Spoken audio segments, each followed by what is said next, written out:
John Diaz, our drummer of the Nitecaps, went to the same high school as I did. I did not ever know or meet John till I joined the band. But as I reflect back on Johnny, always a smile, always a joke, great energy, and at the same time was a person that I believe worked hard at his musical abilities and was always able to combine his playing in a serious mode, but with a funny personality and a jokester, essentially. Johnny left us all a bit early, and although I was not in touch with him for many years, to learn that Johnny had passed was one of those life reminders of how fragile we all are. No, he was the first guy in the band to get a car. He was the oldest guy in the band, so he got his driver's license first, and we all kind of looked up to him. You know, he actually came, had this old car, this big monster of a car that he could put his whole drum set in there. So really a great guy, and boy, what a feeling when we lost him.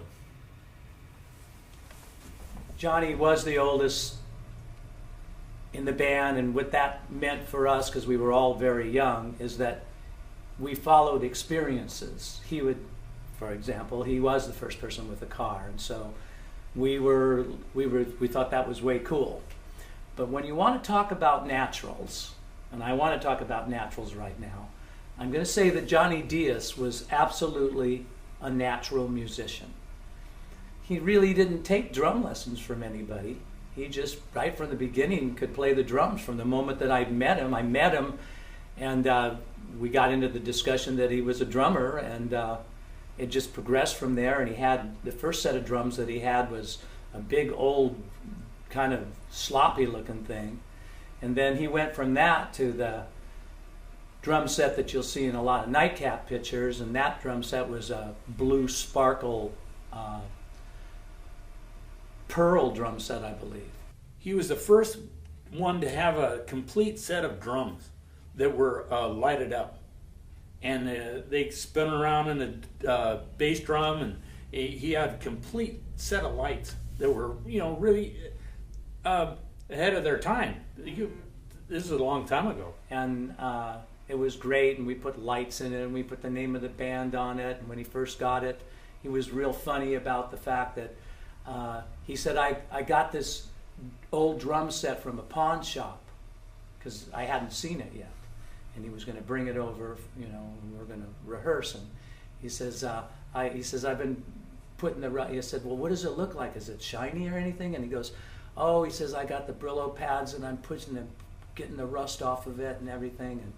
And so I'm thinking, what's this thing going to look like, you know? And then Johnny shows up, and it's just this gorgeous, beautiful drum set. And I have to tell you that within times, and I know that musicians will relate to this, is that instruments are really important. And how they look and the excitement about any member of the band getting a new instrument and it being shiny and cool was part of the excitement that we had in that time period. So Johnny shows up not with something that he had to wipe a Brillo pad off, but with this gorgeous, beautiful drum set that I just was so excited to see. I was as excited about it as he was.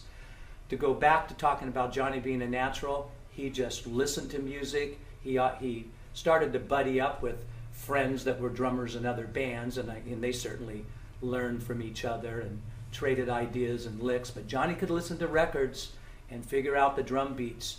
And he had a natural shuffle that was the Johnny Diaz shuffle. It sounded like Johnny, and nobody else, no drummer I ever played with sounded like Johnny with that shuffle. He was a very good drummer. He was the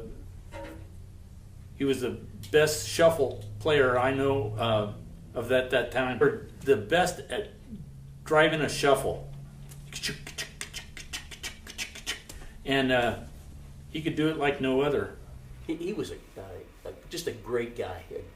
Always laughing and joking, always up, perfect on the drums. You never had to worry about him.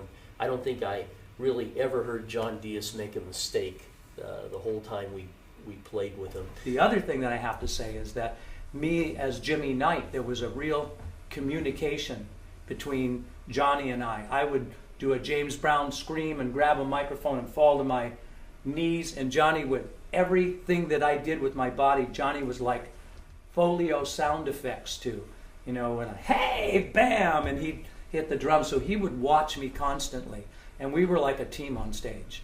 And I loved him like a brother, as I love all of the guys in the band. And the same thing, it was really hard to see him go.